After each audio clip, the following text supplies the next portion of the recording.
So I wanted to do this video because as a DM, one of the most common things I see from players is this moment when they're in combat and it gets to their turn and they make that face. And that face is, I don't know what to do. I don't know. And I know for some people, they may not enjoy that experience, but I'm here to tell you that as a DM and as a player too, don't worry too much about it. It happens to literally everyone who plays tabletop games. That one player that you idolize, they've done it too. I can guarantee it. So, knowing that, what can we do to make that moment not happen? Or at least make it easier for players to know what to do in any given scenario? Well, in this video, I wanted to talk about one, the different things you can do during a turn and ways to optimize what you want to do, and then really sit down and think about why people get kind of nervous about these sorts of things and why they hit this roadblock. So the first thing is to go over the big three. The big three things you can do in combat, and they are as follows. You can move, you can do an action, and you can do a bonus action. Those are the big three that you can do pretty much every turn in many different ways.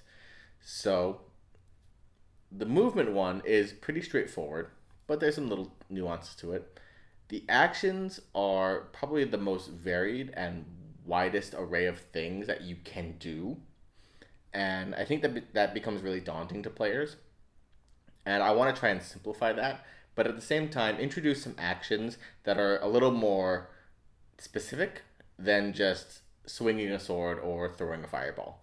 And then there's the bonus action, which is definitely the most nuanced out of the three, because while they are described in the book, in gameplay, they tend to be a lot more gray. They have a lot more gray area.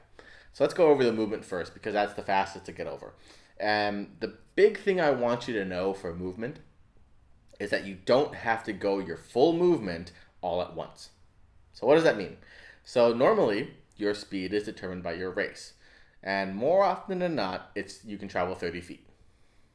So when people go into combat or they have their turn, they say, I move 30 feet and then I do a thing. And here's what I say to that is you don't have to do your entire movement all at once. You don't have to move that entire 30 feet in one go. You can go 10 feet, do your action, move 20 feet, go 15 feet, do something a little bit, and then move the other 15 feet. Go 10 feet, slap your cleric on the side of the head, and then move the other 20 feet or whatever. Just realize that there are ways to manipulate your movement that's the most advantageous for the scenario. And the class that needs to know this, and this is true for a lot of things that are going to come up in this video, is the rogue. You need to know this because the hit and run is your bread and butter. Double check to make sure this thing's actually recording. It looks like it is. Hooray, cool. So, what is the hit and run? The hit and run for a rogue is you go maybe half your movement speed. You use your action to stab them, ideally with sneak attack damage. You use your bonus action, we'll get to that, to disengage, we'll get to that. And then you use the rest of your movement to book out of there for 15 feet. This is your bread and butter damage combo, pretty much. If you have the opportunity to do that as a rogue, please do it because you will maximize your damage and minimize your risk. Because let's say you move your full 30 feet and stab them. And then you use your bonus action to stab them again. Good job. Now you are right next to the ogre or the troll. And guess what? If you're in melee range of them, they're going to try and hit you because you stabbed them. And they're probably going to hit you. And then you'll be turned into dust because you're a rogue and you have maybe 25 HP at level 8. So keep that in mind when you're a rogue, is to utilize the hit and run as much as possible. But otherwise, When you use your movement, you don't have to use it all at once, and you should break it up into a way that's most advantageous for you. So moving on then, we're going to go into the actions. Now, when people think of actions, they think of the big, I swing my great sword and I chop off the orc's head, or I call down from the sky and rain a meteor down and kill everyone. Which is fine. Those are good to do. But did you know that there are actually more actions that you can do that have names and are in the player's handbook? So I'm going to go over a few of them because there's actually I think a dozen different actions. You can read them in the player's handbook. I'm going to go over maybe 6 that are very, very useful and I think go underappreciated by players. So, and the 6th one especially is very important. So the first one is the disengage. I talked about it earlier, we're going to describe it now. The disengage is when you use an action to disengage away from an enemy so that when you turn around and run away from them, they can't swing their sword and attack you. Because normally, if you're in melee range of an enemy and you try to run away, they'll get an opportunity attack against you unless you disengage. This is a very good defensive tool, and it's sort of like your get out of jail free card. It's your, oh no, eject, and your car seat flies out of the car. When you disengage, it's primarily defensive, and it's usually for when someone runs up to you that you do not want them to. So this is good when you're a wizard, or you're a cleric, or you're a sorcerer, or whatever, or you're a bard even, and you don't have that much armor, you don't have that much health, and there is a minotaur swinging its great massive phallic sword at you. Assuming you don't die instantaneously from that attack, on your turn, you can use the disengage action to say, hey, I'm out of here, and then run your entire speed away from the minotaur. That's what you do with most classes. Is the disengage is a defensive measure, usually a panic button that you hit when someone gets too close. If you're a rogue, and we're going to do this again later, if you're a rogue, this is what you do to make sure that you complete your hit and run combo. Because as a rogue, you have the ability to use your bonus action to disengage, and then use your action to attack.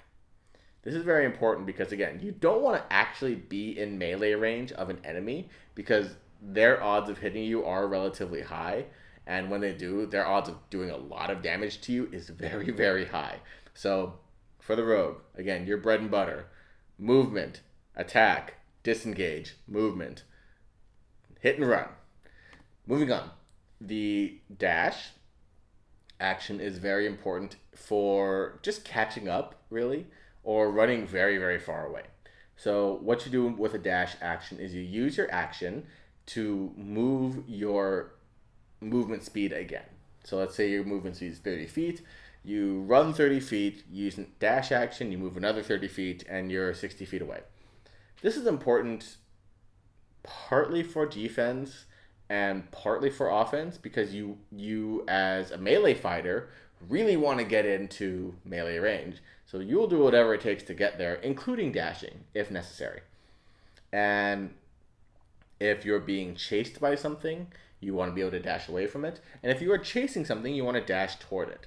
So these are important things. And as a rogue, again, we're going to rogues again, you can use your dash as a bonus action to really get close to where you need to be.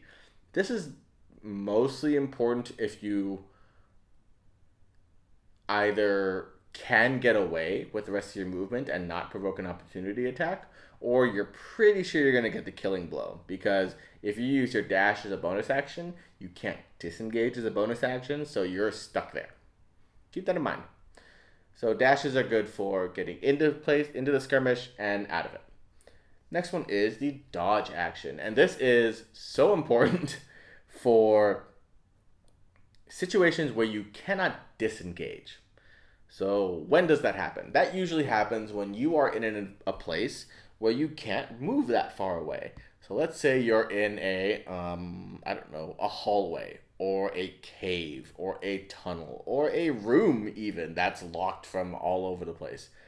and you can't necessarily run away anywhere, but you don't want to get clubbed to death by an ogre. So what you do is you do the dodge action, and the dodge action is until your next turn. I believe it's melee attacks. It might be all attacks. I believe it's melee attacks have disadvantage against you while you are dodging.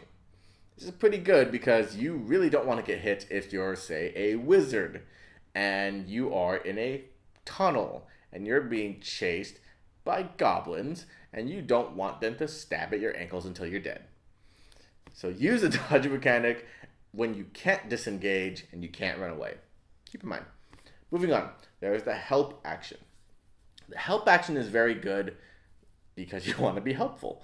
And this is one that I want to emphasize because the quality of the help you give gets exponentially better if you can describe what you're doing. So what does that mean? So normally the help action is if you are in 5 feet of an ally and your ally tries to do something, if you do the help action, they get advantage on whatever they're doing, whether that's lifting a big rock or picking a lock or attacking something.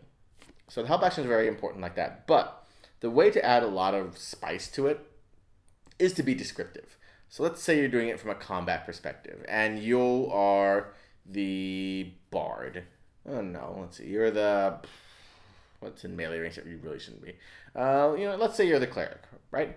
And you are next to your fighter and you're pretty sure that if they hit the enemy with their weapon, they'll probably kill it, and you probably can't kill it with your weapon because you're a cleric, and while you do usually have like a mace or something, it doesn't do the most damage in the world.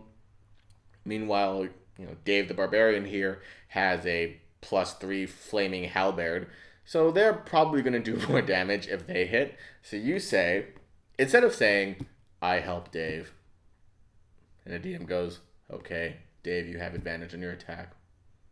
No, have some fun with it. If you're the cleric and you want to help Dave out, you say, I look at the ogre that's in front of us, and I say a gross, profanity-laden speech about what its mother does on Saturday nights and who in the village she does it with. And that... The DM will laugh, for one, and the DM laughing is always a good sign. And the DM will appreciate it because you're being descriptive.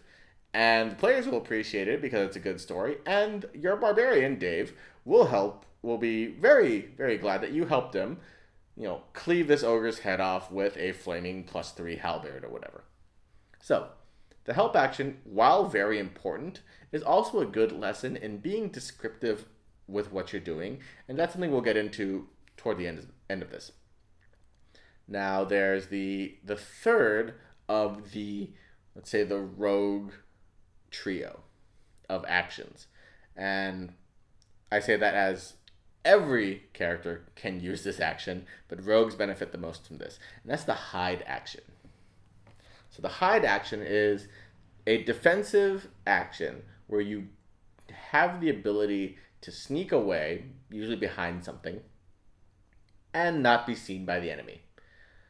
So the go-to is, let's say you are on like a dockyard with ships or whatever, and there's barrels of supplies on the docks, and you're fighting a bunch of pirates. And you decide that, hey, I'm the sorcerer, and I'm the warlock, and I've used my 2 spell slots for the day. I'm going to hide behind this barrel, and I'm going to roll a stealth check. And if I succeed, then the enemy usually just can't see you, so most likely won't attack you. Which is what the hide action does for pretty much every class except the rogue, because the rogue can use the hide action as a bonus action. But why is that a good thing? Why does that matter so much? Isn't it better for the rogue to do the hit and run and use the bonus action to disengage? Usually. But the hide action is also good as a rogue because you also have that in your arsenal of bonus actions. And the other benefit of hiding is that if you succeed on a stealth check to hide and then you attack an enemy, you get advantage on the attack. And what happens when you have advantage on the attack as a rogue? You get your sneak attack damage again, and you do your infinity million d6s, and then they bleed from their jugular to death. Congratulations. So when the hit and run tactic might not be the best, then the run and hide and shoot is probably your next best option. So let's say you're on the dockyard again and you're the rogue and you're like, maybe I can't do the hit and run because there's like 15 of the enemy, and even if I disengage and run 10 feet, they're gonna try and kill me anyway. So I'm going to, as the rogue, run up to a barrel, bonus action hide, succeed on the stealth because you're a rogue and you have like 1,000,000 plus to stealth. And then I'm going to pop him out of hiding and I'm going to shoot the captain right in the head. And you have advantage because you succeeded in hiding. And then you get sneak attack damage and you do your 8d6 plus whatever your crossbow bolt damage was. And then you kill the pirate captain dead right there on the spot. Congratulations, you have used the hide and seek method perfectly. So this video is actually just kind of becoming a what to do as a rogue video, because rogues do have, as in terms of classes, one of the most varied playstyle as a class, that you can do so many things that it's usually the rogues that I see have that problem of, I don't know what to do. Not because they're limited, it's because there's too many things. There's too many things to do. So keep that in mind, rogues, watching this video, that while possibilities abound, there is usually a optimal way to do things. And that optimal way is, if you're a rogue, how do I do the most damage? Barring that, how do I have the most fun? Keep those two things in mind when you're planning. And that goes true with everyone, but rogues in particular. And okay, so the last action, running low on time, the last action is my favorite, and I think is the most underappreciated, and that's the ready action. So what is the ready action? The ready action is creating an if-then scenario until your next turn. It's saving your action until later. What the hell was that? What do you mean? Okay, so let's say you are a ranger and you're in the woods and you have a sense that there are enemies up in the trees, but you can't see them. Maybe you rolled low on perception and you can't see them. You say, okay, I'm going to, again, this is where being descriptive is very helpful. I'm going to take my bow, take an arrow, very quietly, just kind of keep it ready. And the second I see an enemy, I'm going to shoot them. And that's what a ready action is. You're creating an if X, then Y scenario. If I see an enemy come from the trees, then I'm going to shoot them. Keep that in mind. So, the turn order progresses, and then, bandits come from the trees, and you use your ready action, and you shoot one in the head and it's dead. Congratulations. That's what the ready action is, and it is so essential especially if you can utilize your ready action to work with your other players, your other teammates, because that's when the wheels really start turning in the game and everyone has a good time. If you can coordinate a ready action, let's say you're at the top of the turn order and you want to do something, and you're the bard and you want to do something with your fighter and they're fourth on the turn order, you say, I'm going to ready my Bigby's hand so that if an enemy gets close to my buddy Dave the fighter, I'm going to have it grab him and throw him into the air or whatever. Great! It's fantastic. The DM will love it because you're being descriptive and you're really utilizing your skills as a player. Your teammates are going to love that because you are participating with the group and you are working together with them, and that's fantastic. So utilize the ready action as a way to create an if-then scenario, especially if you are in a place where strategy is more important than just brute force. The one thing I will say be careful about when you use a ready action is that if you ready a spell and the spell doesn't happen until until when your next turn starts, then that spell is gone. So let's say it's the forest scenario again. You say, hey, I think there might be bandits coming from the trees, but I can't see them. And I'm gonna hold my fireball spell. Or yeah, I'll hold fireball. That if I see an enemy bandit coming from the trees, I'll throw it at them. And then the round order goes. You don't see them. And guess what? It gets to your turn, the fireball fizzles, and it's spent. So keep that in mind, spellcasters, that the ready action is a double-edged sword. So if you're doing a ready action, be sure that what you're being ready for will actually happen. Keep that in mind. Okay, so those are the extra actions that are not just throwing spells and swinging swords. It's good to know these as a player because when you stumble with not knowing what to do, it's good to know these as well as to have as options. Bonus actions are the most nuanced in terms of the three because while they are described in the book, it's usually up to how you describe it and what your DM thinks to really determine what is a bonus action. So again, be descriptive and you might be able to get away with a lot when it comes to bonus actions and everything in general. And so we're going to get to the next part, the last part of this, which is really dealing with the stress and the tension of being put on the spot like that. Because when it becomes your turn in combat, it is really easy to get kind of nervous about things and get tense about it. So I want to say, first things first, that this is something that happens to everyone, literally everyone, because we as human beings tend to get a little nervous when we're put up on the spot. Like, I love musicals, but if someone ran up to me on the street and said, tell me your 5 favorite musicals, I would have so much trouble with that because, getting put on the spot is nervous like that. So first things first is that this happens to everyone, and that's okay. What you need to do to get beyond that is a few things. One is to take a deep breath because that's the easiest way to calm down. It will slow everything down in your head and it will make your things easier for your brain to figure out in order. So take a deep breath in through the nose, out through the mouth. Recognize that this is something that happens to everyone and that you're going to get through this. And we're going to get through it together, and I'll show you how.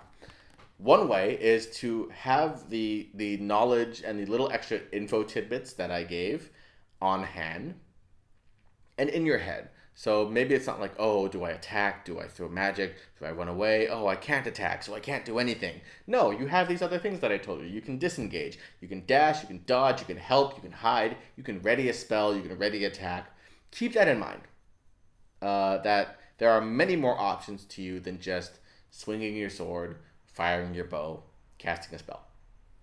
And the next thing, this is a little bit more psychological, is to recognize that the main goal of this game, of Dungeons and Dragons and tabletop RPGs in general, and role-playing games in general, is to have a good time. And that no matter what, we're all here, DMs and players, we're all here to have a really good time, and we want everyone else to have a good time as well. So when you're trying to think about what to do in combat, maybe instead of thinking, oh, do I do attack, do I disengage, do I help, whatever, think about, well, what is the most fun or the most exciting thing to do? Because if you can be descriptive and describe what you want to do, you're going to have a fantastic time. Because one, it'll be exciting. And two, the more descriptive you are, the more the DM will like you. And when the DM likes you, guess what? You get gold. You get stuff. You get magic items. You get experience for free just by being extra descriptive. So keep that in mind. So the two things to think about when you're hitting this roadblock is, am I taking into account all the possible actions that I have? And I will link a sort of cheat sheet of actions to do, because it's really important to just print that out and have that on hand. And then the other thing is to really think about, am am I having a good time? And what can I do to have the most exciting and fun time here as we can? Because this is a game and we want to have fun. Everyone wants to have fun. Now, maybe don't be silly necessarily unless you're in that kind of game, but do something exciting. Do something that you can talk about later, that you're going to tweet about after, like, oh man, can you believe I, picked up my fighter and threw him at the orc? Oh, that was crazy. So, man, do what's exciting and do what you think that everyone will enjoy, yourself included, because your fun as a player is the key thing to keeping the game alive, and it is 100% what DMs want. Like, game masters, dungeon masters, we want you as a player, to have a really good time. And that's why we're creating all these stories and all these characters and all these scenarios, is so that you have the best possible time as a player. And if you can turn that around and create these fun, exciting, interesting, weird experiences that everyone will talk about for however long the game goes and well beyond that, then that is success. That means you did good. And instead of saying, I don't know what to do, maybe say, what can't I do? Like, what can't you do? And there's very few things. So keep that in mind and keep an open mind. Really think outside the box when you can, and you will have a fantastic time with this game. I guarantee you. And I'm going to try and make more of these videos because, I love this game and I want you as a player to have the best possible time with this game. So hopefully these little tips and tricks and this little extra info was enough to help you with your game and with your character and with your play group. And, take this information, take it to heart, take a deep breath, have a good time, and go roll some dice.